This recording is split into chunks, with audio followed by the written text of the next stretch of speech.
नमस्कार, India news देख रहे हैं आप और मैं हूं आपके साथ सचिन दुबे। जिला पंचायत अध्यक्ष चुनाव के बाद क्षेत्र पंचायत अध्यक्ष चुनाव में भी भाजपा ने परचम फहरा दिया। शनिवार को हुए क्षेत्र पंचायत अध्यक्ष चुनाव में बीजेपी ने 825 में से 735 क्षेत्र पंचायतों में चुनाव लड़कर 635 सीटों पर जीत दर्ज कर ली है। वहीं समाजवादी पार्टी ने भी क्षेत्र पंचायत अध्यक्ष चुनाव में शतक लगाने का दावा किया है। भाजपा के सहयोगी अपना दल एस और निर्दलियों ने भी करीब 70 से अधिक सीटों पर कब्जा जमाया है। 14 जिलों में समाजवादी पार्टी का खाता भी नहीं खुला। वहीं पर सभी क्षेत्र पंचायतों में भाजपा के उम्मीदवार चुनाव जीते हैं। चुनाव में जीत के बाद मुख्यमंत्री योगी आदित्यनाथ ने बधाई देते हुए पीएम नरेंद्र मोदी को जीत का श्रेय दिया। सीएम योगी ने कहा, शांतिपूर्ण ढंग से चुनाव संपन्न होने पर सभी कार्यकर्ताओं को बधाई। वहीं बीजेपी की शानदार जीत पर प्रधानमंत्री नरेंद्र मोदी ने ट्वीट कर कार्यकर्ताओं को बधाई दी। उन्होंने कहा कि उत्तर प्रदेश में ब्लॉक प्रमुखों के चुनाव में भी बीजेपी ने अपना परचम लहराया है। ऐसे में जब अगर हम आंकड़ों की बात कर लें तो लगातार बीजेपी की तरफ से दावे किए जा रहे थे कि इस बार भी ब्लॉक प्रमुख के चुनाव में बीजेपी में ही जीतेगी, लेकिन समाजवादी पार्टी की तरफ से भी बार बार यह जिक्र किया जा रहा था कि इस बार के इस चुनाव में, त्रिस्तरीय चुनाव में अगर हम बात करें तो कहीं ना कहीं इस बार जनता समाजवादी पार्टी को तरजीह देगी, प्रायोरिटी देगी और अधिक से अधिक सीटें जो है समाजवादी पार्टी के खेमे में जाएंगी। लेकिन जो तस्वीरें थी वो बिल्कुल उलट हो गई। जी हाँ, यहां पर जनता ने अपना बहुमत दिखाया बीजेपी पार्टी के ऊपर। ऐसे में अब तमाम आरोप प्रत्यारोप का सिलसिला भी शुरू हो चुका है। लेकिन अगर हम बात करें तो जनता ने जब बीजेपी पार्टी को चुन लिया है तो कहीं ना कहीं घबराहट अब विपक्षी पार्टियों में देखी जा रही है। वो गर्माहट, वो बौखलाहट देखी जा रही है, जिसकी वजह से अलग अलग जगहों से तमाम आरोप लगाए जा रहे हैं बीजेपी पार्टी पर। लेकिन फिलहाल अगर हम बात करें तो नामांकन के दिन की तस्वीरें हमने आपको दिखाई हैं, चुनाव के दिन की तस्वीरें हमने आपको दिखाई हैं, परिणाम जिस तरीके से लगातार एक एक कर आ रहा था उसकी तस्वीरें हमने आपको दिखाई और आपने देखा किस तरीके से अलग अलग जगहों से हिंसा की तस्वीरें भी सामने आई। उधर सीएम योगी आदित्यनाथ ने प्रेस कॉन्फ्रेंस की और यह ऐलान कर दिया, ये बात कही कि शांतिपूर्ण तरीके से चुनाव हुए। इसके इन तमाम चीजों के लिए तमाम अधिकारियों को, कार्यकर्ताओं को शुक्रिया अदा करता हूं और कहीं ना कहीं इस जीत का श्रेय पीएम नरेंद्र मोदी को दिया। जैसे ही उन्होंने ट्वीट किया, इसका रिप्लाई भी आया, पीएम नरेंद्र मोदी ने ट्वीट किया और उन्होंने जिक्र किया कि सिर्फ और सिर्फ सीएम योगी की तमाम नीतियों की वजह से ही आज उत्तर प्रदेश में जो ये जीत हासिल हुई है वो सिर्फ और सिर्फ प्रदेश की नीतियों के आधार पर जनता बीजेपी पार्टी को चुन रही है। लेकिन ऐसे में क्या इसे हम सेमीफाइनल कह सकते हैं? जब जनता ने बीजेपी पार्टी को चुना, जब तमाम अगर बात करें तो लगातार ये आवाजें बुलंद हो रही है बीजेपी को लेकर, तो कहीं ना कहीं समाजवादी पार्टी, चाहे वो बसपा ही क्यों ना हो, चाहे वो सपा क्यों ना हो, चाहे वो प्रगतिशील समाजवादी पार्टी क्यों ना हो, चाहे वो सुहेलदेव पार्टी क्यों ना हो, कहीं ना कहीं तमाम क्षेत्रीय पार्टियों की मुश्किलें बढ़ रही, क्योंकि जनता बीजेपी पार्टी को तरजीह दे रही है। क्योंकि बार बार ये जिक्र किया जा रहा है कि बीजेपी पार्टी हर एक जाति को लेकर आगे बढ़ रही है। उनका एक मंत्र है, सबका साथ सबका विश्वास के साथ हम काम कर रहे हैं।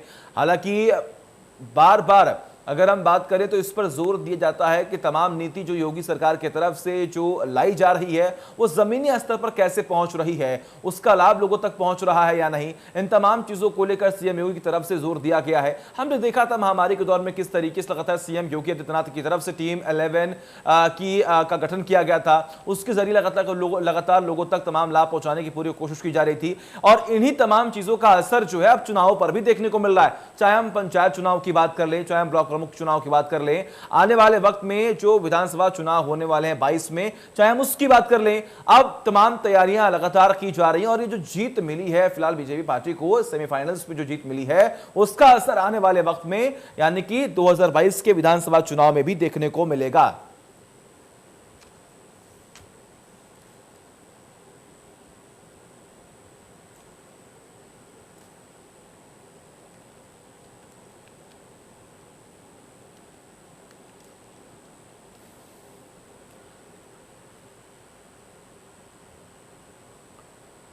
तो लगातार तमाम तस्वीरें स्पष्ट होती हुई दिखाई दे रही हैं। लेकिन ऐसे में अब आपको हमारे साथ 1 घंटे तक यहाँ पर चर्चा करेंगे, बात करेंगे और इस 1 घंटे में आपको समझाने की पूरी कोशिश करेंगे कि आखिर उत्तर प्रदेश में सियासी सरगर्मियां किस तरीके से बढ़ी हैं और क्या विपक्ष में अभी भी बौखलाहट है, क्या विपक्ष अभी भी अपनी तैयारियों को लेकर लगातार सवाल खड़े कर रहा है। हमारे साथ एक विशेष पैनल जुड़ा हुआ है, कपिल श्रीवास्तव जो कि समाजवादी पार्टी से जुड़े हुए हैं। आपका बहुत बहुत स्वागत है कपिल श्री। इसी के साथ जयनेंद्र जो कि एसपी पार्टी से हैं वो भी जुड़े हुए हैं, आपका भी बहुत बहुत स्वागत है। और सनोज शर्मा जो कि हमारे सहयोगी वो कुछ ही देर में जुड़ेंगे, उनसे बात करेंगे, जानने की कोशिश करेंगे कि आगे जमीनी स्तर पर क्या हलचल जो है वो देखी जा रही है। इसके अलावा बीजेपी से हमारे साथ गौरव जी जुड़े हुए हैं, आपका भी बहुत बहुत स्वागत है।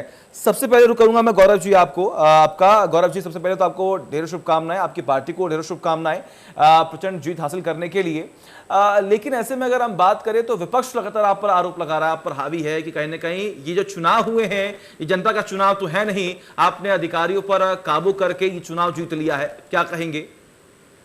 नहीं, देखिए, परोक्ष रूप से सीधे तौर पर ये जनता का ही चुनाव हो या ना हो, लेकिन जनता ही चुनती है इन प्रतिनिधियों को, इसे नहीं भूलना चाहिए। और हम लोग शुरू से ही इस बात का दावा करते चले आ रहे थे। उसके पीछे का सबसे बड़ा जो विश्वास था वो ये था कि कोरोना काल में जिस तरह से उत्तर प्रदेश की योगी सरकार ने और केंद्र की मोदी सरकार ने एक अभिभावक की भूमिका में आते हुए पूरे देश को इस बड़े महामारी से, संकट से निकालने का प्रयास किया, पूरी दुनिया ने देखा।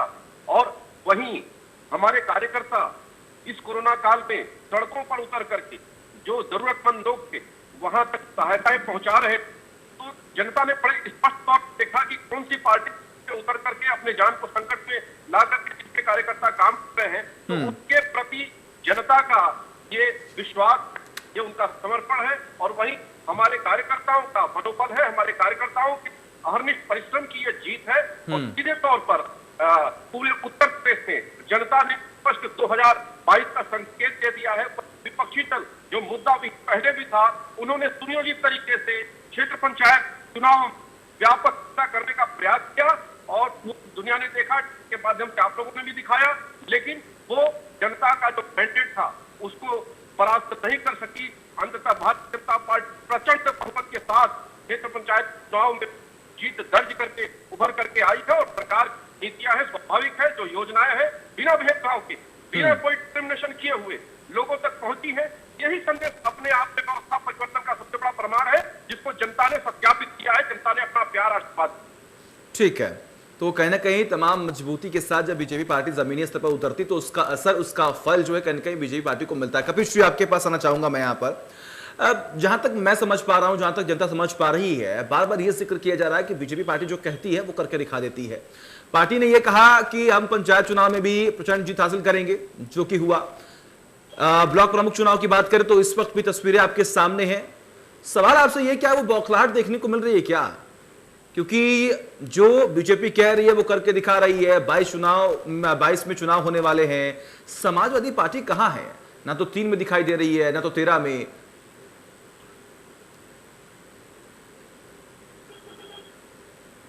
की नजर में दिखाई दे रही है जी, क्योंकि भारतीय जनता पार्टी के तरफ से अगर आप ही सारे प्रश्न पूछ लेंगे, अरे आप सीधा प्रश्न पूछिए कि आप कहां खड़े हैं, मैं बता रहा हूं कहां खड़े। त्रिस्तरीय चुनाव के अंदर इनसे 1700 से ज्यादा हमारी सीटें क्षेत्र पंचायत में निकली थी सदस्य की, और हमारे जिला पंचायत सदस्य की सीटें 450 इनसे ज्यादा निकली थी। लेकिन अगर ये संवैधानिक हत्या कर रहे हो, लोकतंत्र की हत्या कर रहे हो, अराजकता फैला रहे हो और प्रशासन चुनाव लड़ रहा हो, तो प्रश्न किस पर खड़े होने चाहिए स्वस्थ लोकतंत्र के अंदर? ठीक है। और मीडिया की जो चौथी भूमिका है उसको प्रश्न ये करना चाहिए कि जो डायरेक्ट चुनाव हुआ जिसमें जनता ने प्रतिनिधि चुना, उन प्रतिनिधियों को आपने कौन सी जादू की झप्पी दे दी कि सब आपको वोट दे दिए? किसको किसको कैसी झप्पी दी? इनसे पूछिए कि किसके खिलाफ क्या मुकदमा किया, कहा जिला अधिकारी और एसपी खड़ा होकर के बिल्डिंग और उसकी बिजनेस को गिरा रहे थे। कपिल श्री, ठीक है कपिल श्री, देखिए आप अपनी बात पूरी रख लीजिएगा, लेकिन मैं आपको ये जानकारी दूं कि अभी 1 घंटे की डिबेट है और इस डिबेट में तीखे सवाल सभी से किए जाएंगे। गौरव जी बैठे हुए हैं, उनसे भी मैं सवाल करूंगा कि किस तरीके से प्रदेश में जो हिंसाएं बढ़ी हैं इस चुनाव में, आखिर इसकी जवाबदेही कैसे होगी और कौन देगा, ये तमाम सवाल करूंगा मैं। लेकिन सबसे पहले आप ये बताइए, जो सवाल मैंने किया कि कहीं ना कहीं वो बौखलाहट देखने को मिल रही है, क्योंकि मैं देख पा रहा हूं लगातार अखिलेश यादव की तरफ से सिर्फ ट्वीट पर खेला जा रहा है। कहां है जमीनी स्तर पर? तो उतरते हुए दिखाई नहीं दे रहे वो। पहली चीज तो ये है कि अगर हम जमीनी स्तर पे नहीं होते तो एमएलसी की दोनों सीटें काशी क्षेत्र के अंदर भाजपा को रौंदे नहीं होते। जहां मां गंगे ने नरेंद्र मोदी जी को बुलाया और उनको जो है धता बता दिया कि उन्होंने बनारस की धरती के साथ गद्दारी की है, ना क्वेटो बनाया, ना मंदिर संस्कृति का शहर बन सका, ना साफ सफाई हो सकी, ना 150 स्मार्ट सिटी बन सकी, ना बनारस वालों समेत पूरे देश को 15 लाख रुपए मिल सके, ना काला धन आ सका। यानी कि जो भी वादे इन्होंने संकल्प पत्र पे किए थे वो पूरे नहीं हुए। इसलिए वो पढ़े लिखे के चुनाव में भी जीत समाजवादी पार्टी की हुई।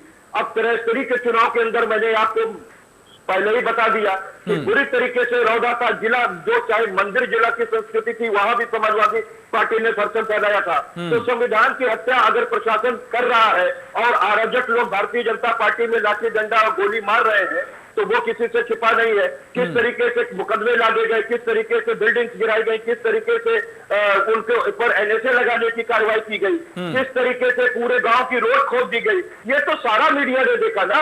और किस तरीके से महिला की अस्मिता के साथ खेला गया भारतीय जनता पार्टी के सांसद के रिश्तेदार के द्वारा, वो किसी से छुपा नहीं है। और धृतराज आंख बंद करके बैठे हैं। कहां है धृतराज की सरकार जो एनएसए लगाती थी? अस्मिता लूटी गई नारी की, क्यों नहीं एनएसए अभी तक इन्होंने लगाया?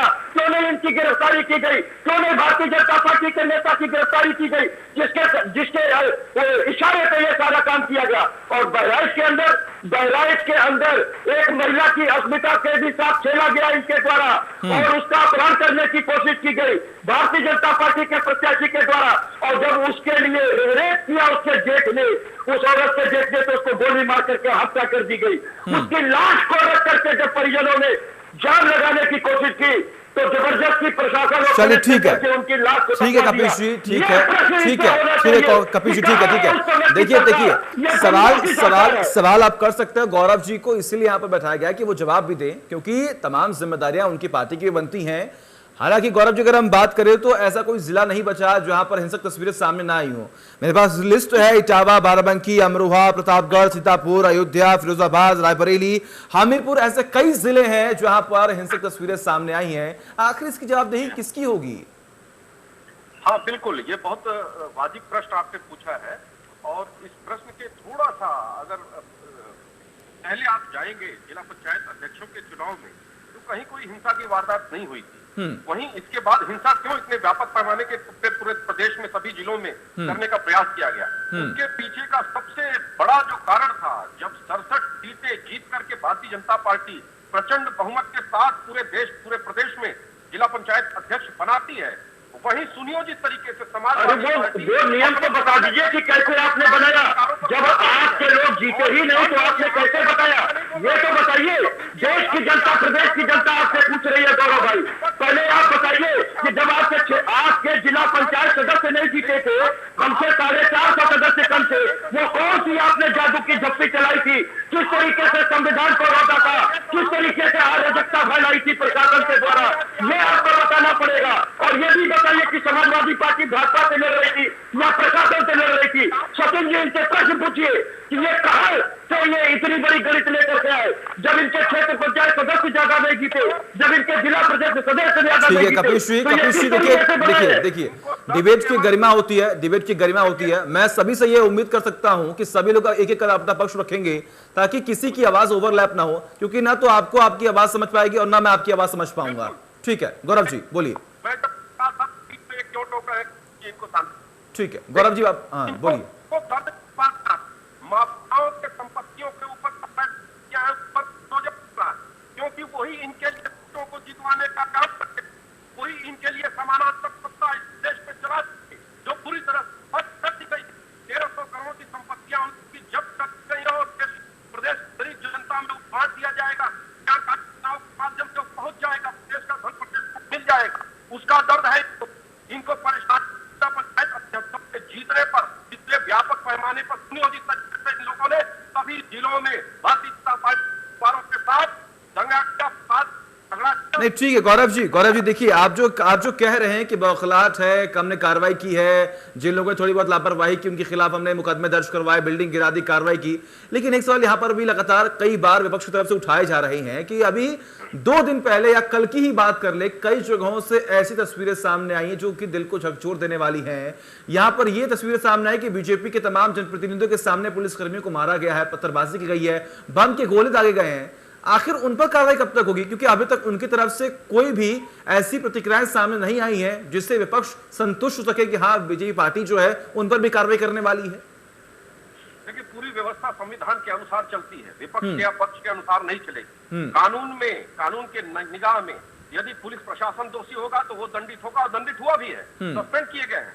और जो नेता, जो कार्यकर्ता दंड कब से हो गया, इन चुनावों को प्रभावित करने का प्रयास किए हैं, उनके ऊपर भी कानून के तहत डंडा चलना तय है और चल भी रहा है। सस्पेंशन दंड कब से हो गया? इसलिए यह संविधान की दुहाई देते हैं, उसी संविधान को हाथ में रखते हैं और दूसरे तरफ संविधान की धज्जियां संविधान ने सरकार के हाथ में चूड़ी पहनाई थी क्या शांति कायम करने के लिए? की बात करते हैं जिस पार्टी में लोकतंत्र की परिभाषा बहराइच में हत्या क्यों की? ठीक है कपिल जी आऊंगा मैं आपके पास, गौरव जी ठीक है। देखिए, उम्मीद हम यही करते हैं कार्रवाई होनी चाहिए, क्योंकि जो भी घटना घटित हुई है वो निंदनीय है, क्योंकि प्रदेश सरकार की जिम्मेदारी बनती है कि अगर हिंसा होती है तो वहां पर रोक जल्द से जल्द लगाई जाए, क्योंकि कहीं ना कहीं उसकी वजह से आम जनता की मुश्किलें बढ़ती हुई दिखाई देती है और कानून व्यवस्था पर भी कई सारे सवाल खड़े होते हैं। जनेंद्र जी, मैं आपके पास आना चाहूंगा कि आपको मेरी आवाज मिल रही है? जी बिल्कुल। जनेंद्र जी, इस चुनावों की अगर हम बात कर ले, इस पूरे चुनाव की बात कर ले, त्रिस्तरीय पंचायत चुनाव की बात कर ले, ब्लॉक प्रमुख चुनाव की बात कर ले, आपको क्या लगता है बीजेपी की पार्टी की जीत को आप किस तरीके से देखते हैं? मैं गौरव भाई जो बोल रहे थे कि हिंसा नहीं हुई थी जिला पंचायत चुनावों में, मैं बता दूं कि जिला पंचायत चुनावों में भी हिंसा हुई थी और इतनी ही नहीं बल्कि इससे भी ज्यादा हुई थी उस समय। उस समय जश्न के दौरान कई जगहों पर लाठी पत्थर ईंट गोले सब चले थे और उसमें हत्या तक हुई थी जो जिला पंचायत के चुनाव इससे पहले हुए थे। अब जो आप जीत की बात कर रहे हैं, ये जीत लोकतंत्र की हत्या करके मनाई जा रही है। कल आपने कितनी जगह देखा होगा, और मैं अगर आपके पास कोई वीडियो होगा जिसमें एसपी साहब एक फोन पे बात कर रहे हैं, कह रहे हैं कि ये भाजपा वाले बम लेके आए हैं, विधायक जी हैं, अगर आपके पास उपलब्ध हो तो चला के दर्शकों को दिखाइए, क्योंकि ये देखिए भाजपा के ही कार्यकर्ताओं ने लोकतंत्र की हत्या की, भाजपा के विधायक तक शामिल थे, शासन और प्रशासन ने मिलकर लोकतंत्र का कल गला घोंटा, सभी लोगों ने देखा अच्छी तरह से। अब मैं आपको बताता हूँ, ये जीत भाजपा की नहीं है, ये जीत गुंडागर्दी की है और जनता ने एक्चुअली में जिताया था जिनको, उनको डरा धमकाकर अगवा करके या उनसे जबरदस्ती गुंडई के दम पर उनसे वोट लिए गए। मैं बता देता हूं कि पहले जो चुनाव हुए थे जिला पंचायत के, उसमें 3050 कैंडिडेट में से भाजपा के केवल 600 जीते थे, यानी कि लगभग 20%। 3050 में से 599 जीते थे एग्जैक्ट बताऊं तो, और केवल 20%। लेकिन भाजपा की जब अध्यक्ष का चुनाव हुआ तो इन 3050 में से सभी को डरा धमका के अपने पक्ष में कर लिया और 75 जो सीटें थी उसमें से 67 जीती। आपको समझिए इस चीज को। दूसरा, क्षेत्र पंचायत के जो सदस्यों की संख्या थी 75,852 थी और 825 क्षेत्र पंचायत ब्लॉक प्रमुख चुने जाने थे। लेकिन आप देखिए कि यहाँ भी लगभग वही आंकड़ा था, 20 से 25% के बीच में भाजपा के जीते हुए सदस्यों का। लेकिन जब अध्यक्ष चुनने की बारी आई तो देखिए आंकड़े हमें मालूम है जनेंद्र जी, हमें आंकड़े मालूम है कि कितने सीट पर चुनाव होने हैं, कितनी सीट किसके पास गई है, इसके पीछे की वजह क्या है, ये सब हमें मालूम है। मेरा सवाल आपसे यहाँ पर ये है, मेरा सवाल यहाँ पर एक मिनट आप सुन तो लें कि कहीं न कहीं बीजेपी पार्टी जब जीत की ओर आगे बढ़ रही है तो तमाम विपक्षी पार्टियां जो है वो हाशिए पे हैं। ऐसा क्यों हो रहा है? कहां कमी विपक्षी पार्टियों में देखी जा रही है कि अब उन्हें कोई पूछ भी नहीं रहा? नहीं, विपक्षी पार्टियों में कहां कमी है? सदस्यों की जब चुनाव हुए थे, जो जनता ने सीधा चुना था, तो उसमें तो विपक्षी पार्टियां ही हावी थी, भाजपा कहां थी? कहीं भी नहीं थी। वर्तमान की अगर परिस्थितियों को देखकर बात की जाए तो इसका आप जवाब दें। वर्तमान परिस्थिति को देखते हुए ही मैं बात कर रहा हूँ। कल के भी चुनाव में जिन सदस्यों ने भाजपा के पक्ष में वोट दिया वो किसी और के समर्थन से सदस्य चुने चले गए थे और जब ब्लॉक प्रमुख का चुनाव करने की बारी आई तो उन लोगों को डरा धमका के ब्लॉक प्रमुख भाजपा के बोल के उनके पक्ष में चुनाव करवाया। चलिए ठीक है, देखिए ये जो आरोप आप लगा रहे हैं, तमाम विपक्षी पार्टियां आरोप लगा रही, तमाम क्षेत्रीय पार्टियां आरोप लगा रही कि बीजेपी पार्टी की तरफ से अधिकारियों को डराकर धमकाकर खरीद फरोख्त कर ये जो चुनाव हुआ इसमें जीत हासिल कर ली गई है। ठीक है, जल्दी से 2010 और 2016 के चुनावों में भी ऐसे ही हुआ था। बसपा के ही सतुआ जिला पंचायत और ब्लॉक प्रमुख जीते थे और बसपा 2016 में सपा के जीते थे। ठीक है। और दोनों ही बार दोनों की पूर्ण बहुमत की सरकार थी, लेकिन 2 साल बाद 2010 के अगले साल ही बसपा की सरकार निकल गई और सपा की आ गई और 2016 में जो चुनाव हुए थे सपा की सरकार निकल के भाजपा की आ गई। ठीक है, तो आपको समझना पड़ेगा, ये भी एक संकेत है कि भाजपा की सरकार भी अब जाने वाली है अगले साल। जनेंद्र जी भूलिए मत, कहने के आपकी पार्टी के लिए भी आपके समर्थकों की तरफ से आपका विरोध किया जा रहा है क्योंकि आप AIMIM पार्टी के साथ जा रहे हैं। इसका ध्यान रखिएगा आप, इसका ध्यान रखकर ही आप पार्टी पर आरोप लगाइएगा। ठीक है, आऊंगा मैं आपके पास सनोज, ठीक है, आऊंगा मैं आपके पास। जनेंद्र जी मैं आऊंगा आपके पास। ठीक है सनोज जी, तमाम तस्वीरें अब स्पष्ट होती हुई दिखाई दे रही है। बीजेपी पार्टी अब जीत की ओर आगे बढ़ चुकी है, कई अधिक सीटों पर इन्होंने बहुमत हासिल कर लिया है, लेकिन ऐसे में विपक्ष लगातार ये आरोप लगा रहा है कि यहाँ पर खरीद फरोख्त की गई है, यहाँ पर लापरवाही बरती गई है, हिंसा की तस्वीरें सामने आई हैं। इन तमाम तस्वीरों को आप कैसे देखते हैं?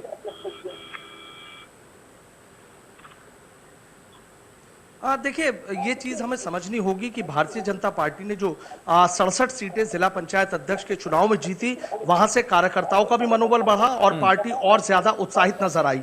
उसी की तस्वीरें अब ब्लॉक प्रमुख चुनाव में देखने को मिली हैं। देखिए, आरोप तमाम तरह के लगाए जाएंगे, लेकिन मैं 2 सीटों की बात करना चाहूंगा जो विपक्ष जो तमाम तरह के आरोप लगा रहा है। आप ये देखिए कि मेरठ में जिला पंचायत अध्यक्ष का चुनाव था।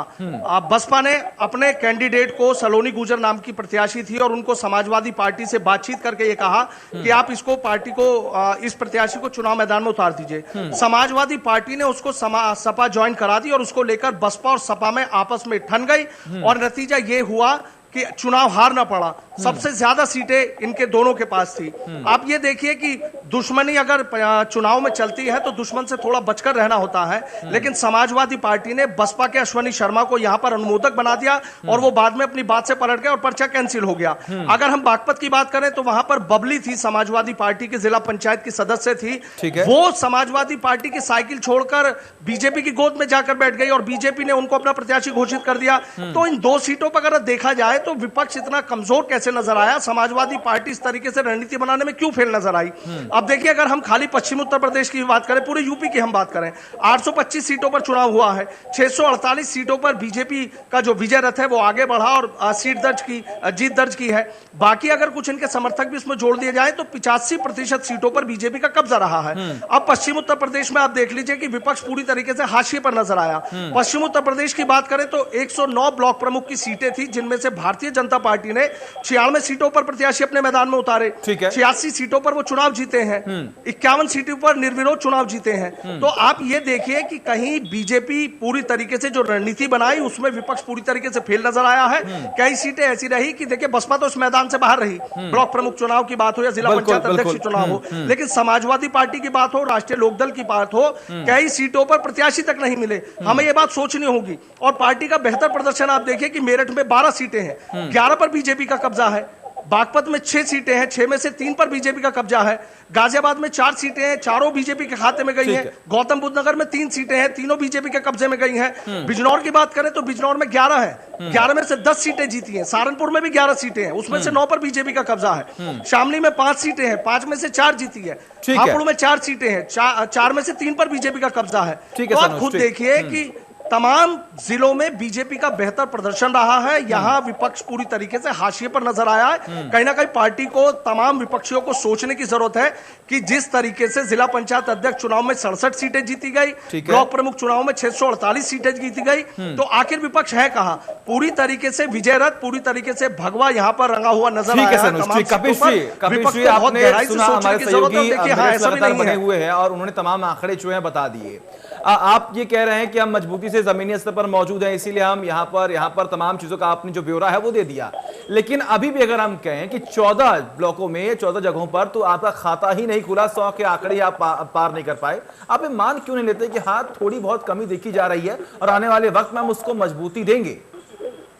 सचिन भाई, अगर हमारे संगठन में या हमारे प्रत्याशी ना जीते होते तो हम अपनी कमी मान लेते। अच्छा। और आपको अगर हमारे कमी देखनी है तो आप संगठन में आके देखिए और धरातल पर के आकर के देखिए कि वोट किसको जनता देगी। जो आपके संवाददाता कह रहे हैं वो तो ये बता नहीं रहे हैं कि भारतीय जनता पार्टी के प्रशासन ने किसके ऊपर कैसे मुकदमे डाले या किसके ऊपर कैसे रिझाया है। तो संविधान की हत्या करने वालों के साथ अगर मीडिया के संवाददाता खड़े हो जाएंगे तो कोई क्या कर सकता है। और जहां तक रह गई बात इसकी, मैं तो आपसे भी पूछ रहा हूं और आपके संवाददाता से भी पूछ रहा हूं, गौरव भाई से भी पूछ रहा हूं, जब पूरे प्रदेश में बीडीसी सदस्य 1700 जो हमारे ज्यादा जीते हैं, तो वो कौन सी जादू की झप्पी थी जो संवैधानिक हत्या के लिए भारतीय जनता पार्टी ने अपना के उनको अपना बनाया है? तो सिर्फ यही कारण एक बता दीजिए, कोई भी एक कारण बता देंगे, हम मान लेंगे कि चलिए हाँ वो भाजपा ने किया। क्योंकि भारतीय जनता पार्टी जो सीधे चुनाव हुआ उसमें बुरी तरीके से हारी, लेकिन अगर इसमें उन्होंने बनाया तो अनड्यू इन्फ्लुएंसेस उन्होंने किया, कहीं ना कहीं असमयक असर से प्रभावित किया है चुनावों को, और ये निष्पक्ष चुनाव नहीं है। हमने प्रशासन से अपनी हार मान ली, हम प्रशासन से हारे हैं, हम भारतीय जनता पार्टी से तो लड़े ही नहीं। अगर हम भारतीय जनता पार्टी से लड़े होते तो हम चुनाव बहुत आराम से जीते। चलिए ठीक है बिल्कुल कपिश जी। देखिए सबसे पहले मैं आपको यहाँ पर ये बता दूं कि सवाल पूछने की भूमिका में आज मैं हूं, तो कहीं ना कहीं आज सवाल पूछूंगा मैं और जवाब आप देंगे। जिस दिन आप इस सवाल पूछने की भूमिका में होंगे उस दिन जवाब मैं आपको दूंगा। और लगातार बने रहिए हमारे साथ, एक वक्त है हेडलाइंस का, उसके बाद वापस से करेंगे बातचीत।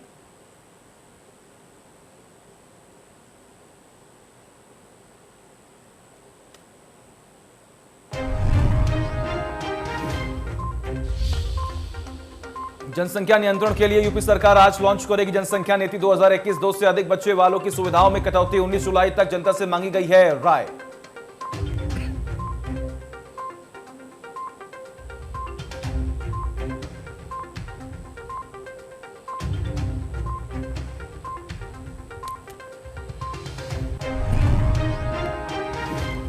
चित्रकूट दौरे पर संघ प्रमुख मोहन भागवत 300 प्रचारकों के साथ आज करेंगे वर्चुअली बैठक। यूपी विधानसभा चुनाव को लेकर होगा मंथन।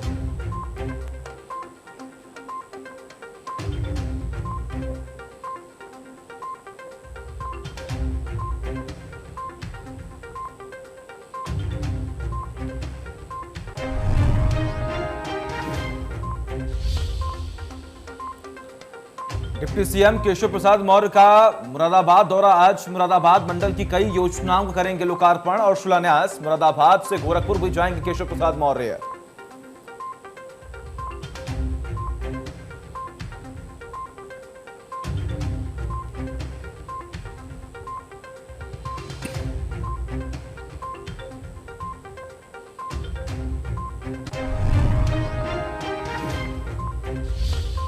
ब्लॉक प्रमुख चुनाव में बीजेपी की बंपर जीत, बोले सीएम सबका साथ सबका विकास नीति से मिली कामयाबी। पीएम मोदी ने ट्वीट कर सभी कार्यकर्ताओं को दी बधाई।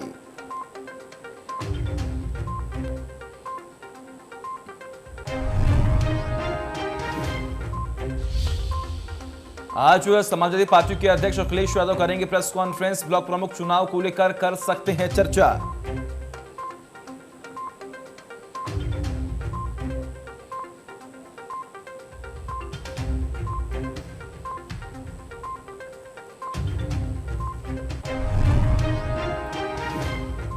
तो हेडलाइंस के बाद वापस से एक बार रुख करते हैं चर्चा की ओर, जहां पर लगातार यह आरोप प्रत्यारोप का सिलसिला शुरू हो चुका है। लेकिन कहीं ना कहीं बीजेपी पार्टी की जीत की वजह से अब आने वाले वक्त में चेहरा साफ हो चुका है कि आखिर किस तरीके से 22 के विधानसभा चुनाव में बीजेपी को बढ़त मिल सकती है या नहीं, इस पर भी बात करेंगे।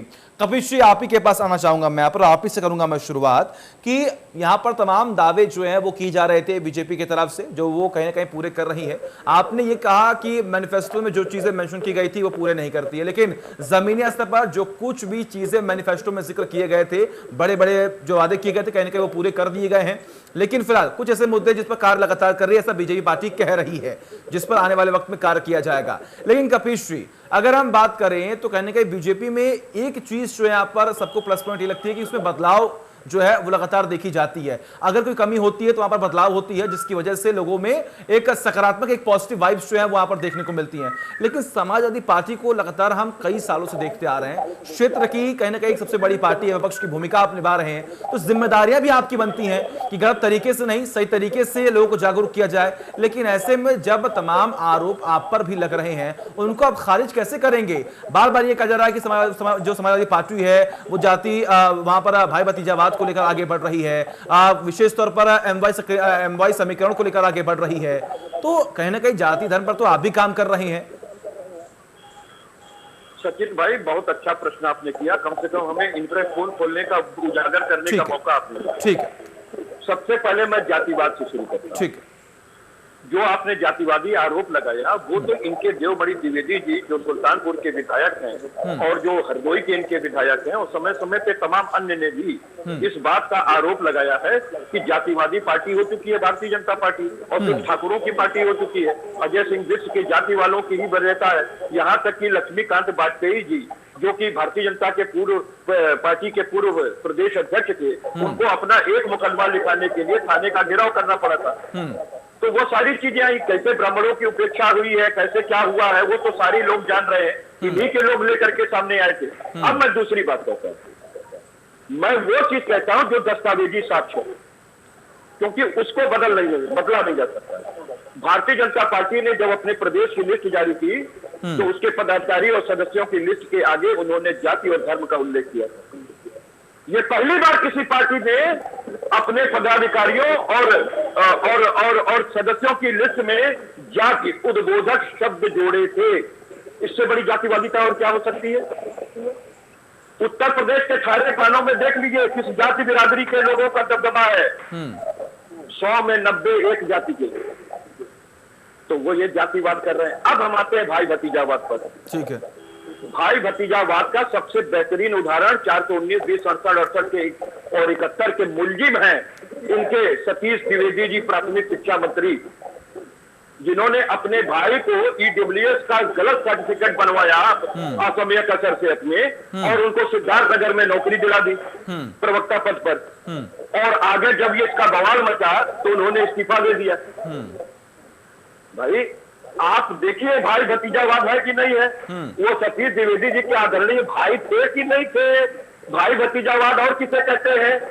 और आप सामने देखिए कि जितना परिवारवाद इनके यहाँ है उतना तो कहीं नहीं है। भाई राजनाथ सिंह इनके बड़े नेता हैं। ठीक है, बिल्कुल ठीक है। जो आरोप आप लगा रहे हैं, पोता सामने आ गया है, ठीक है, लालजी टंडन सामने है, ठीक है, परिवार सामने है, ठीक है। आपने कई नाम ले लिए। गौरव जी, मैं चाहूंगा कि आप कपिल श्री के सवालों का जवाब दें और ये बताएं कि क्या बीजेपी पार्टी भी अब भाई भतीजावाद या परिवारवाद के लिए आगे बढ़ रही है? क्या इस रणनीति पर काम करती है, या फिर इस रणनीति पर काम करती है कि जनता की सेवा हो, चाहे वो कोई भी हो? देखिए, भारतीय जनता पार्टी का मंत्र ये है सेवा ही संगठन। और भारतीय जनता पार्टी की बुनियाद ही सर्व समाज को लेकर के रखी गई है। ये किसी एक व्यक्ति, एक परिवार, एक जाति विशेष की पार्टी न कभी थी, न है, न कभी रहेगी। अभी बलिया में देखिए समाजवादी पार्टी ने बाकायदे जुलूस निकाल करके वहां ब्राह्मण समाज को गाली देने का काम, इनके जुलूस में जातिवाद शब्दों का प्रयोग करते हुए बाकायदा बाहर होता है। और समाजवादी पार्टी को ये जातिवाद पार्टी है, विदाउट एनी एविडेंस, आवश्यकता ही नहीं है। जनता से उसका सर्टिफिकेट जनता विदाउट एनी एविडेंस। दूसरी सबसे महत्वपूर्ण बात, ये लोकतंत्र की बात है। ये कहते हैं लोकतंत्र की हत्या संविधान की हत्या। हम पूछना चाहते हैं, इन्होंने मेरी बात का जवाब नहीं दिया कि इन्होंने जातिवादी जो लिस्ट जारी की थी वो क्या थी, पूछिए इनसे। ठीक है, बिल्कुल कपिल जी मैं पूछूंगा गौरव जी को पहले अपना जवाब देने दीजिए। ठीक है, नहीं पूछते जाइए, कहाँ जवाब दे रहे हैं? ठीक है, गौरव जी बोलिए। प्रश्न पूछ रहे हैं, प्रश्न का प्रश्न जवाब नहीं होता। नहीं, कपिल जी ने एमएलसी चुनाव की बात की। 2 चुनाव भारतीय जनता पार्टी के हार, 2 चुनाव लोकसभा चुनाव के हार, गोरख और फुल। लेकिन उसके बाद परिणाम क्या आया? उसके बाद लोकसभा चुनाव 2019 कितनी सीटें भारतीय जनता पार्टी ने? तो ये कोई प्रमाण नहीं है, एक को निकल गई इनकम्बेंसी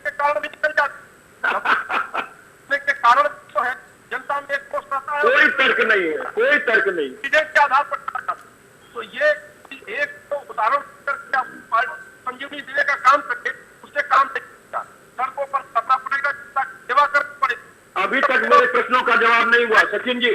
ठीक है, जनता की सेवा की सड़कों को करना, अभी तक हमारे प्रश्न का जवाब गौरव भाई। ठीक है, बिल्कुल कपिल जी मैं पूछूंगा कि गौरव जी आऊंगा मैं आपके पास। कहने के देखिए तमाम इन आरोपों के बीच में जब लगातार यहाँ पर जाति धर्म की बात लगती है होने, जातिवाद की बात लगती है होने, परिवारवाद की लगती है बात होने, भाई भतीजावाद की लगती है बात होने, तो कहने के तमाम पार्टियां आपकी तरफ से पल्ला झाड़ने की पूरी कोशिश करती हैं, ये हम सब जानते हैं। लेकिन कहीं ना कहीं जनता ये उम्मीद करती है कि इसका खामियाजा जनता को ना भुगतना पड़े, प्रदेश विकास की राह पर आगे बढ़े, सबको यही उम्मीदें होती है।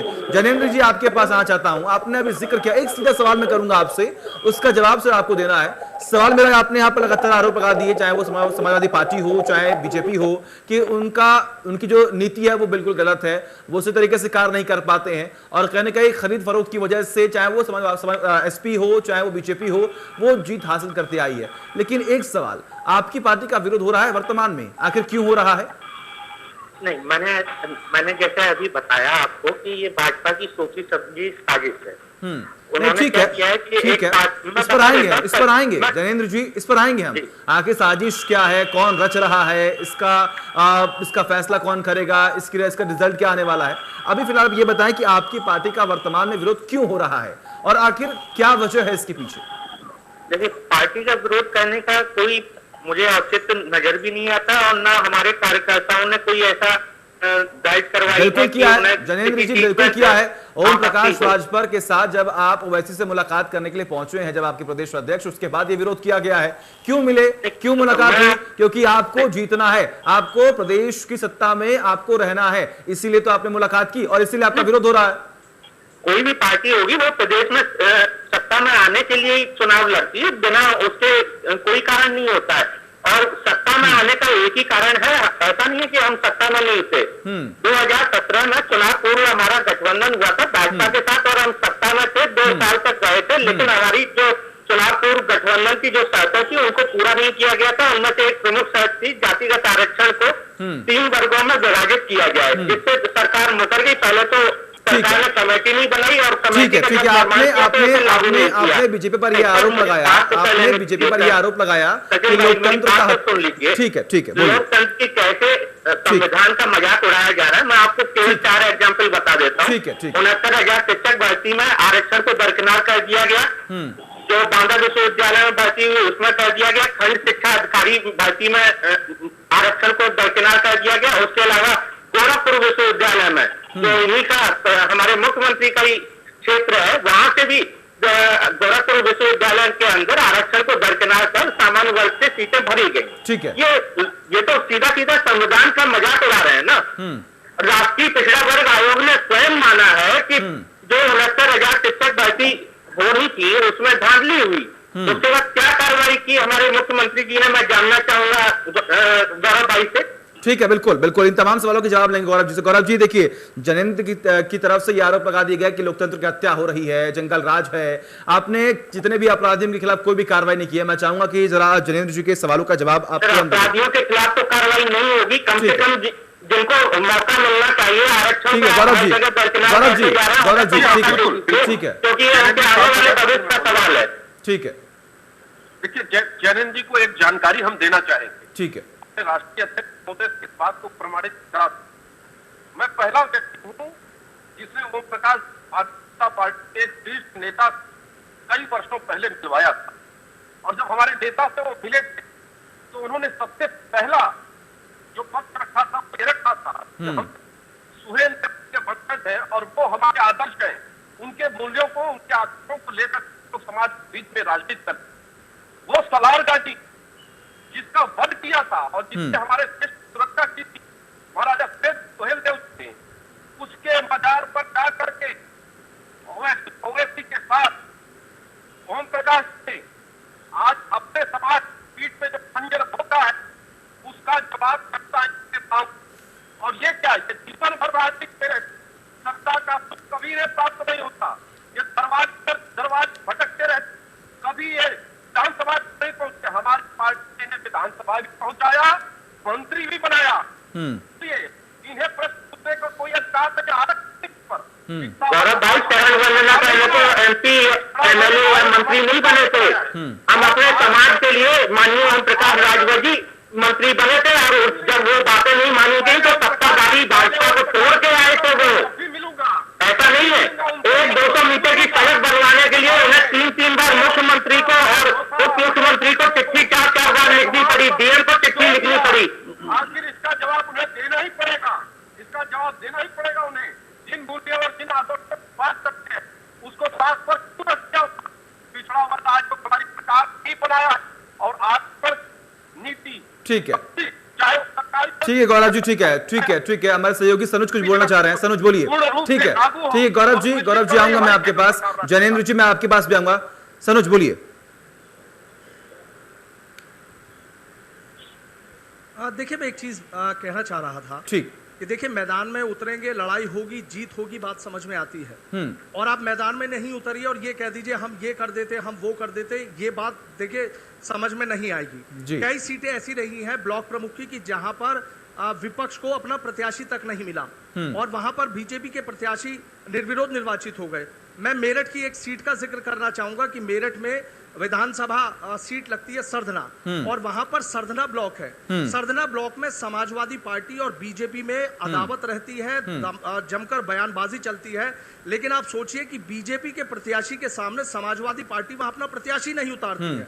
मतलब वहां पर बिल्कुल मैदान क्लियर कर दिया गया। इसको लेकर पूरे मेरठ में तमाम सवाल उठ रहे हैं। तमाम समाजवादी पार्टी के नेताओं की आपसी गुटबाजी भी सामने निकल कर आ रही है। दूसरी चीज आप ये देखिए कि बागपत की एक बलानी सीट है, और बलानी सीट पर समाजवादी पार्टी के 2 प्रत्याशी आमने सामने चुनाव लड़ते हैं। वहां बीजेपी ने अपना कोई प्रत्याशी नहीं बिल्कुल सनुज, आपने बिल्कुल सही कहा, बिल्कुल सही कहा आपने कि देखिए अगर आप जमीनी स्तर पर उतरते ही नहीं है, आप चुनाव लड़ते ही नहीं है, अगर आप ये कहते हैं कि हम ये कर देते हैं, हम वो करते हैं, तो कहीं ना कहीं वो बात बिल्कुल समझ में नहीं आती है। ठीक है जैनेंद्र जी, आऊंगा मैं आपके पास, आऊंगा। देखिए समय की बहुत कमी है, समय की बहुत कमी है, समय की बहुत कमी है, समय की बहुत कमी है। आखिर 2 मिनट है, क्लोजिंग कमेंट मैं लूंगा सबसे।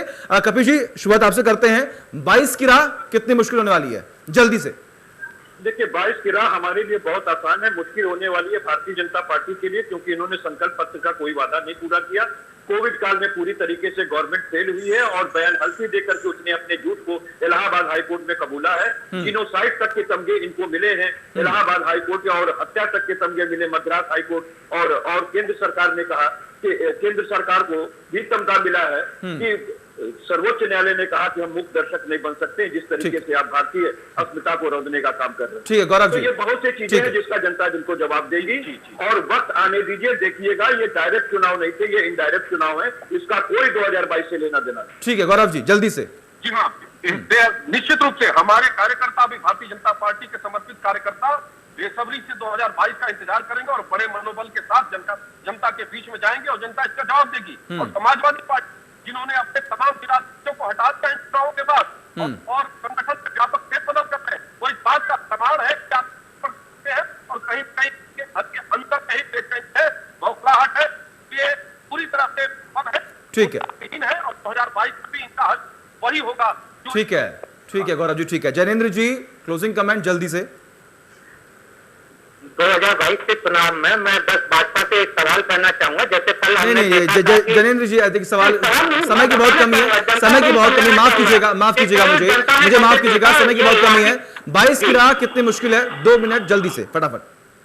2022 का चुनाव अगर भाजपा ऐसे ही लड़ेगी तो कोई भी कुछ नहीं कर पाएगा। अगर शासन प्रशासन उसका साथ देंगे और लाठी बम बंदूक लेके ये लोग सड़कों पर निकले चुनाव लड़ने के लिए, तो मुंबई का तो देखिए कोई लोकतंत्र में स्थान वैसे तो होना नहीं चाहिए, लेकिन कल दिखा दिया कि ये 2022 में कल जैसे बम लेके निकले थे, अगली बार ये रॉकेट लेके या रॉकेट लॉन्चर लेके निकलेंगे। ठीक है, ठीक है। सनोज क्या लगता है आपको 22 की राह किस पार्टी के लिए कितनी मुश्किल हो सकती है, जल्दी से? देखिए, पार्टी के लिए वाकई जिस तरीके से बीजेपी अपनी जीत को लेकर उत्साहित है, कहीं ना कहीं विपक्ष को बहुत ज्यादा सोचने की जरूरत है कि आखिर वो ऐसी क्या रणनीति बनाए कि जो बीजेपी के विजय रथ को रोक सके। 2 बातें निकलकर सामने आ रही हैं। एक तो समाजवादी पार्टी में आपस में गुटबाजी चल रही है, और यही गुटबाजी इस चुनाव में कई जगह कई सीटों पर देखने को मिली, और अगर ऐसा नहीं होता तो कई सीटों पर निर्विरोध प्रत्याशी नहीं जीतते। दूसरी बात यह है कि कहीं ना कहीं जिस तरीके से राष्ट्रीय लोकदल से गठबंधन किया गया, बागपत की सीट को जीतने में, जिला पंचायत अध्यक्ष बनाने में कामयाब रहे तो कहीं ना कहीं समाजवादी पार्टी और राष्ट्रीय लोकदल को अपने चलिए ठीक है, बिल्कुल सनोज, बहुत बहुत शुक्रिया आपका तमाम जानकारी के लिए। जैनेंद्र जी आपका भी बहुत बहुत शुक्रिया कीमती वक्त देने के लिए। कपिश जी आपका भी बहुत बहुत शुक्रिया। गौरव मिश्रा जी आपका भी बहुत बहुत शुक्रिया कीमती वक्त देने के लिए और इस चर्चा में शामिल होने के लिए। तो कहीं ना कहीं ब्लॉक प्रमुख के चुनाव या फिर कहे त्रिस्तरीय पंचायत चुनाव में जो जीत बीजेपी को मिली है, इसकी वजह से बीजेपी कह रही है कि 22 की राह उनके लिए आसान हो सकती है। लेकिन वही समाजवादी पार्टी की तरफ से यह बार बार कहा जा रहा है कि कहीं ना कहीं सत्ता का दुरुपयोग बीजेपी कर रही है। लेकिन आने वाले वक्त में ये तस्वीरें साफ हो जाएंगी कि आखिर जनता किसे चुनती है। एक ब्रेक।